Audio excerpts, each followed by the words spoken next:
थराली क्षेत्र में बादल फटने की अभी सूचना आई है और बहुत तेज गति से मलबा आया है पानी के साथ। हमारा प्रयास है कि इस समय में सभी को जल्दी से जल्दी राहत के काम किए जाएं, बचाव के कार्य किए जाएं। जिला प्रशासन के लोग वहां पहुंच रहे हैं, साथ में हमारी सेना के लोग, एनडीआरएफ, एसडीआरएफ, आपदा प्रबंधन विभाग लगातार कोशिश कर रहा है कि हमारी सर्वोच्च प्राथमिकता है कि सभी को इस समय राहत की जाए, सभी को बचाया जाए और हर प्रकार से जान माल की सुरक्षा की जाए। उत्तरकाशी के थराली गांव में बादल फटने की दुर्घटना के बारे में हम लोग भी अवगत हुए हैं।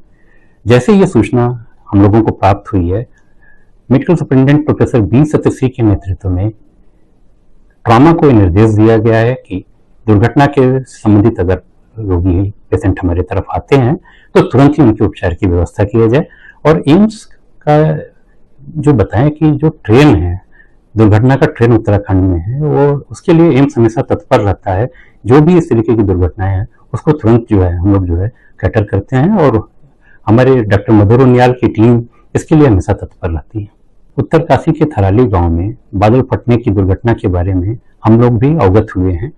जैसे ये सूचना हम लोगों को प्राप्त हुई है, मेडिकल और अभी तक क्या लग रहा है कोई टीम पहुंच पाई है हमारी इंडिया में? देखिए, ये जो घटना हुई है तकरीबन 2 बजे हर्षिल गांव में, इसके बाद तुरंत जब सूचना मिली तो एनडीआरएफ की 3 टीमों को मनेरा, बटकोट और बरकोट और देहरादून से रवाना किया गया है और वो रास्ते में हैं, जल्दी पहुंचने वाली हैं। और कितने मेंबर्स हैं पूरी टीम में जो वहां पे रेस्क्यू ऑपरेशन करेंगे? क्योंकि एचएम ने भी ट्वीट कर दिया है कि एनडीआरएफ को बोला जा चुका है पहुंचने के लिए। जी बिल्कुल, हमारी जो एक टीम है उसमें 35 मेंबर्स होते हैं और पूरी तरह से वो सभी सामान के सामग्री के साथ लैस हैं। और ये जो ऑपरेशन होगा बेसिकली ये जब क्लाउड बर्स्ट हुआ है उसके बाद जो फ्लैश फ्लड हुआ है उसमें मलबे में दबे होने के लोगों की संभावना होगी, तो उस नज़रिए से टीमों की तैनाती की गई है और सारी सामग्री के साथ वे रवाना किए गए हैं। क्या उम्मीद लग रही है कितने लोग हो सकते हैं? क्योंकि बहुत सारे रिहायशी इलाके थे उसमें जो इसमें फ्लैश फ्लड में आफ्टर क्लाउड बर्स्ट के बाद इंसिडेंट हुआ था, मुहैया नहीं हुई है। जो इनिशियल रिपोर्ट्स है उसके मुताबिक तकरीबन 40 से 50 घर जो है वो बाधित हुए हैं, बह गए हैं उसमें, और 50 से ज़्यादा लोगों को ये मिसिंग बताए जा रहे हैं, कुछ डेड बताए जा रहे हैं। तो अभी पूरा जो ये अभी आकलन किया जा रहा है और अभी इंफॉर्मेशन अवेटेड है। वायनाड में भी इस तरह का इंसिडेंट हुआ, क्लाउड बर्स्ट का इंसिडेंट हुआ, तो बहुत बड़ा दुर्घटना था।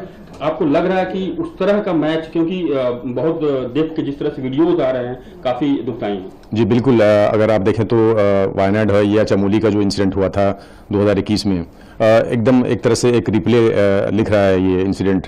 तो ये बड़े स्तर पर ये एक राहत बचाव का कार्य अभी यहाँ पर होना है। इस तरह की जब इंसिडेंट्स होते हैं तो किस तरह का खतरा होता है? क्योंकि आप लोगों के लिए खास तौर पे वहां पे जाके प्रेजेंट सिचुएशन में लोगों को बचाना होता है और खुद की भी सुरक्षा का ध्यान रखना पड़ता है। जी बिल्कुल, क्योंकि मलबा काफ़ी है वहाँ पर, तो वहाँ पर एक तो खोजना, लोगों को मलबे के नीचे जो दबे हुए बॉडीज़ होंगी उनको निकालना एक अपने आप में चैलेंज होता है। और इसके अलावा जो चूँकि बारिश हो रही है, सेकेंडरी एक फ्लैश फ्लड के भी खतरा रहता है, उससे भी जो हमारे रेस्क्यूअर्स हैं उनको सचेत रहना पड़ेगा।